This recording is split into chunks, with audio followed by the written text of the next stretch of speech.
Olá, meu amigo, minha amiga, técnico em segurança do trabalho. Nesta live, eu vou me referir exatamente àquele técnico em segurança do trabalho que vai iniciar numa empresa com mais de 100 empregados, evidentemente, grau de risco 3, e que, portanto, necessita ter um técnico em segurança do trabalho. Agora, esse técnico chega na empresa que nunca teve um técnico, nunca teve um programa de segurança, e ele agora terá a incumbência de proceder tudo que for necessário para prover a segurança e a saúde no trabalho dos funcionários dessa empresa. E a pergunta que se faz é a seguinte: você, como técnico, qual seria a primeira atitude que você vai colocar no seu programa? Porque, evidentemente, que quem lhe contratou vai querer que você proceda um programa, faça um programa daquilo que você acha necessário para atender a segurança e a saúde no trabalho da empresa. Então, eu diria que você, nesse momento, deverá fazer o seguinte raciocínio. Primeiro, o que eu não quero de maneira nenhuma que ocorra nessa empresa relativa à saúde e segurança no trabalho? É um evento com um óbito por acidente. Então, se é isso que é a primeira coisa que você não quer que aconteça, você vai verificar quais procedimentos você terá que implantar nessa empresa para que a saúde dos trabalhadores e a segurança seja provida. Então, você, evidentemente, sabe que uma das principais causas de acidente com morte nas empresas é o choque elétrico. Sendo assim, você fará um acurado estudo sobre as instalações elétricas da empresa. Conforme determina a norma regulamentadora número 10, toda empresa tem que ter um responsável técnico pelas instalações elétricas. Se não tem, isso terá que ser providenciado. Então, você precisaria inicialmente contratar um engenheiro eletricista para que esse desse um laudo de segurança das instalações elétricas da empresa. Com isso, evidentemente que você está resguardando a possibilidade de um acidente com choque elétrico. Em segundo lugar, se essa empresa tem espaço confinado, que é muito comum ter nas empresas, você deverá atentar para os espaços confinados, atendendo à norma regulamentadora número 33, que diz que cabe ao empregador nomear pessoa responsável pelos espaços confinados da empresa. Se isso não é feito, evidentemente que se algum sinistro ocorrer com espaços confinados, não tendo atendido esse preceito, caberá ao empregador a responsabilidade. E se houver esse preceito, caberá a responsabilidade do acidente a pessoa nomeada como gestor dos espaços confinados. Muitas vezes o próprio técnico de segurança tem essa incumbência, e então ele terá que saber o que vai fazer nos casos dos espaços confinados. Primeiro, ele deverá identificar esses espaços confinados.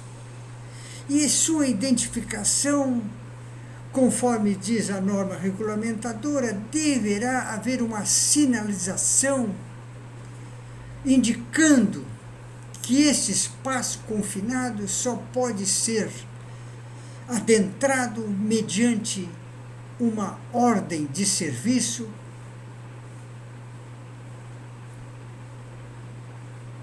feita pelo gestor dos espaços confinados, sem o qual eles não podem serem adentrados. Mas, além disso, claro que cabe a você, técnico, fazer os procedimentos para a entrada num espaço confinado. E se esse espaço confinado constar de pés de elevador, digamos que túneis escavados e etc., silos, armazéns, tudo isso deverá estar catalogado e sinalizado que há necessidade de uma ordem específica para entrarem nesses espaços. E quem, evidentemente, vai emitir essa ordem é o responsável nomeado pelo empregador como gestor desses espaços confinados.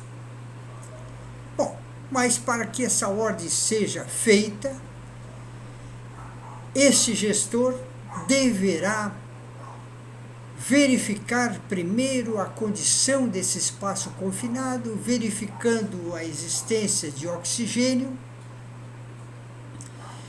verificando a presença de gás sulfídrico, gás metano, para que esse seja autorizado alguém ingressar nesse espaço confinado.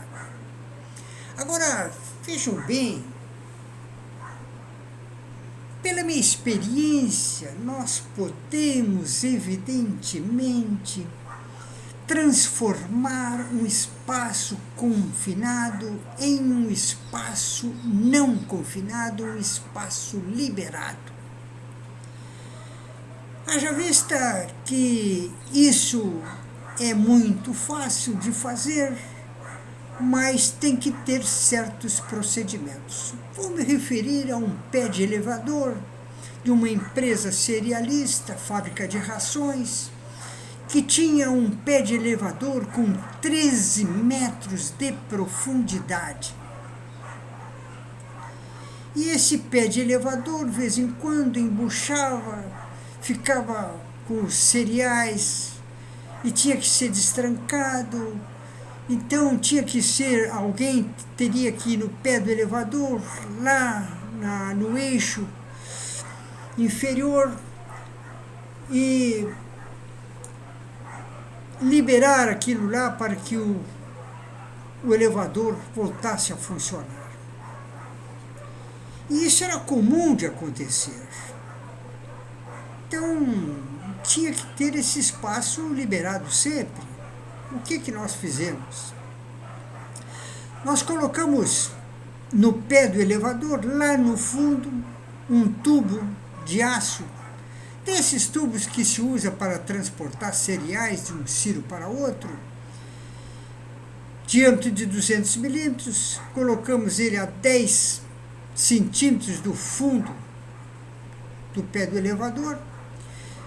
Lá no lado de fora do elevador, acima, 3 metros acima da entrada do pé do elevador, nós colocamos um exaustor que puxava lá do pé do elevador, lá no final, um exaustor que puxava e liberava a atmosfera existente lá embaixo para a superfície.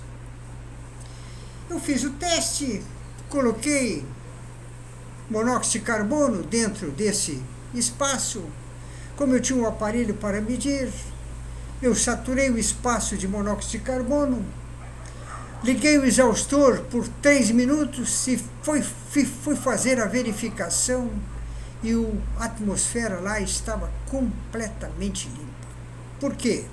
Ele puxava lá no fundo do pé, entrava uma atmosfera nova, e assim foi em 3 minutos de funcionamento, foi zerado o monóxido de carbono dentro do pé de elevador de 13 metros. Então fica aqui a dica que eu acho muito bom para aqueles que trabalham em serialistas, fazerem esse método. Então bastará para adentrar que seja ligado o exaustor por 3 minutos, ficando dessa forma comprovadamente o espaço liberado para o ingresso. Muito obrigado por ter assistido.